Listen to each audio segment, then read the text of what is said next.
Hey, good afternoon. Well, depending on where you are, it could be good morning, good evening, and good no. Anyway, this is JMC 6000. It's a little Truman Show humor there. Anyway, what I wanted to do today in this video is kind of review this Hotpoint dishwasher. Let's just say I call it the rental house special.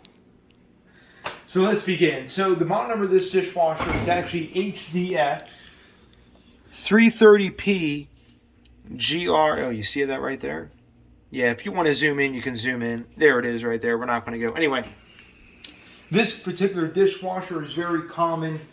Again, Hotpoint, the lower end of GE, and also even the mid-tier GE kind of uses the same wash system and the same design and all that.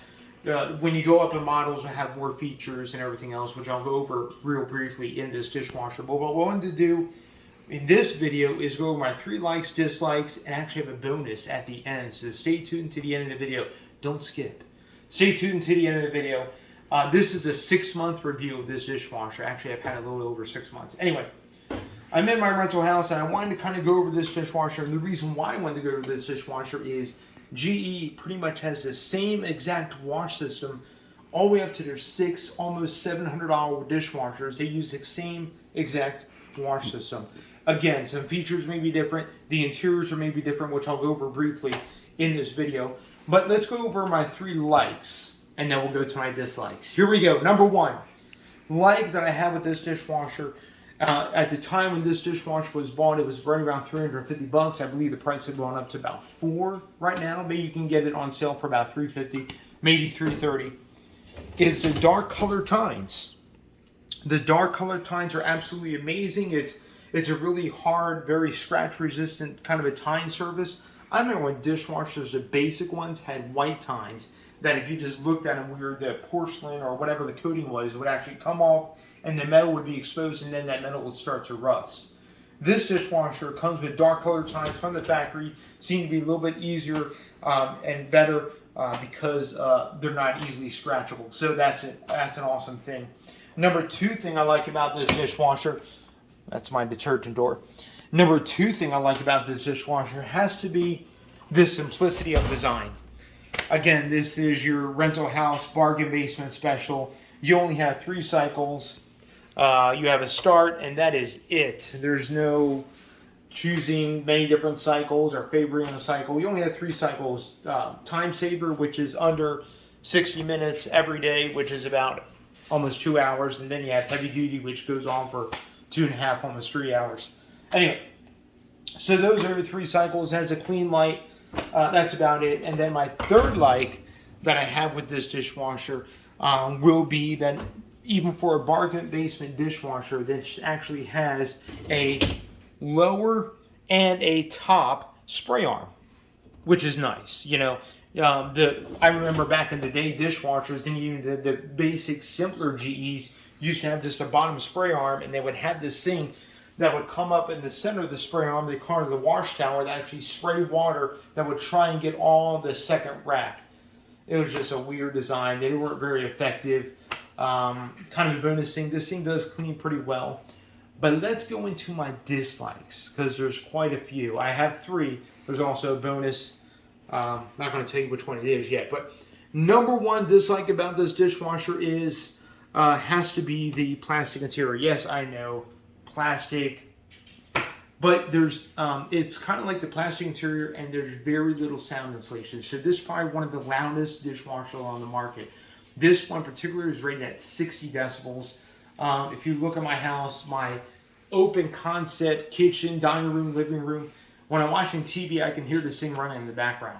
It's a not very quiet dishwasher. It doesn't come with an insulation blanket around the outside of the cabinet. I had to rob it from the old dishwasher that this one replaced. So got an insulation blanket in there. I don't think there's any insulation in the door, absolutely 0. So that's one of my first dislikes.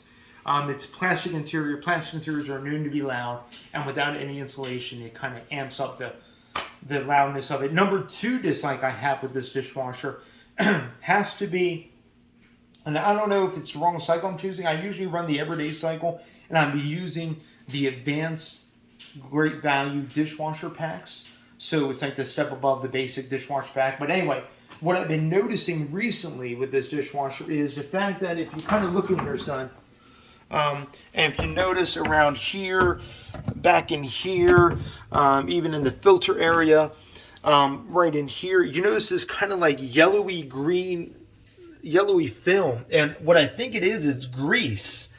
And what the dishwasher is not able to do is really handle the grease too well.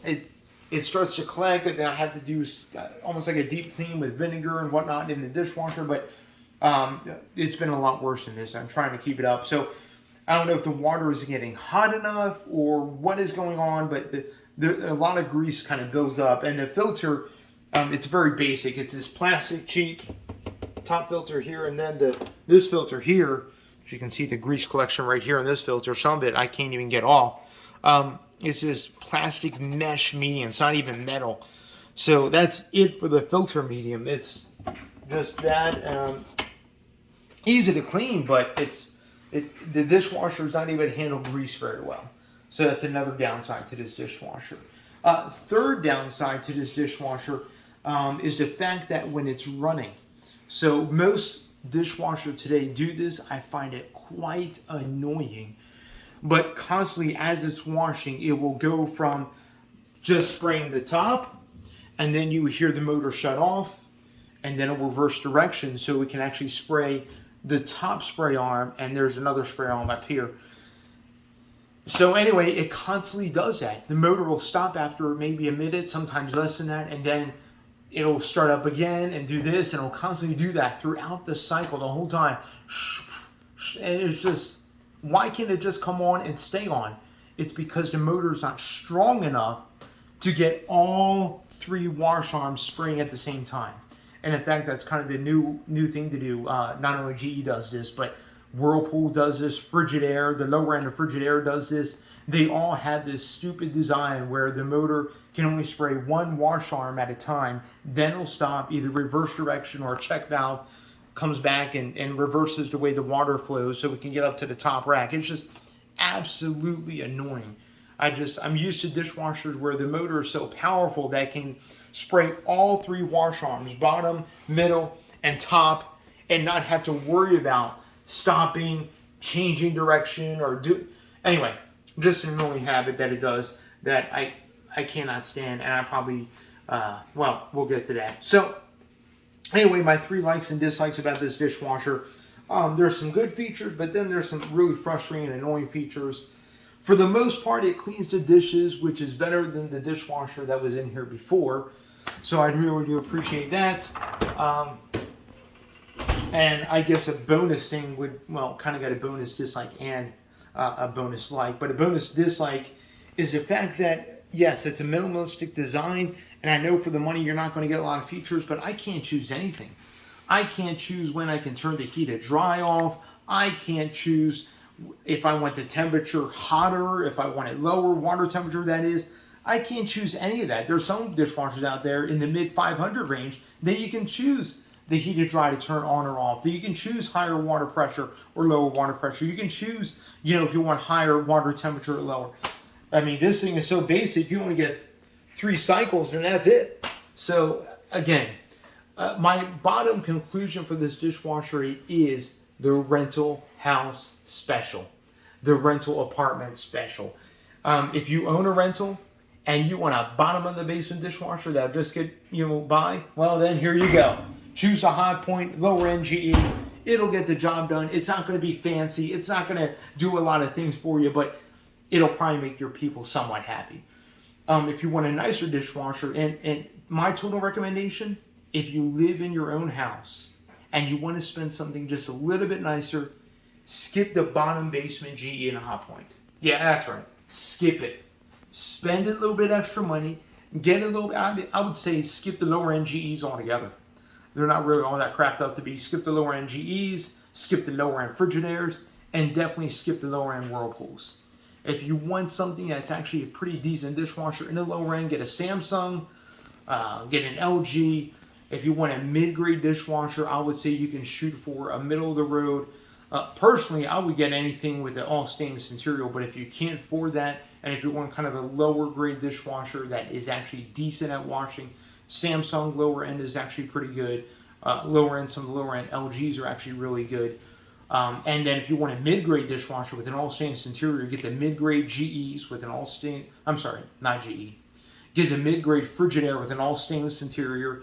Some of the mid-grade, mid-grade Maytags are really good. Mid-grade Maytags and some of the mid-grade KitchenAids, if you can find those at a decent price, those are really good dishwashers. So again, top pick for dishwashers, if you're looking at a mid-grade to up, Maytag, KitchenAid, lower grade Samsung, LG for the most part, and I would really just skip Hotpoint, GE for the most part. Skip Frigidaire unless you're looking at the little mid to top end Frigidaires are actually really good with an all stainless exterior. Anyway, that's my recommendation. Bonus feature: the dishwasher actually does a decent job at cleaning outside of the grease that I can't seem to figure out why it keeps collecting. Anyway, that's my review. Final verdict of the kind of bottom of the basement rental house special of the Hotpoint. Again, stay tuned for more videos that are to come. I have appliance reviews, car reviews, all kinds of stuff. Subscribe, like, hit the bell notification for the next video that are to come out. This has been JMC 6000, John Christensen, saying you be blessed and have a wonderful day. I don't know why I did that. All right, I'm signing off. Hallelujah.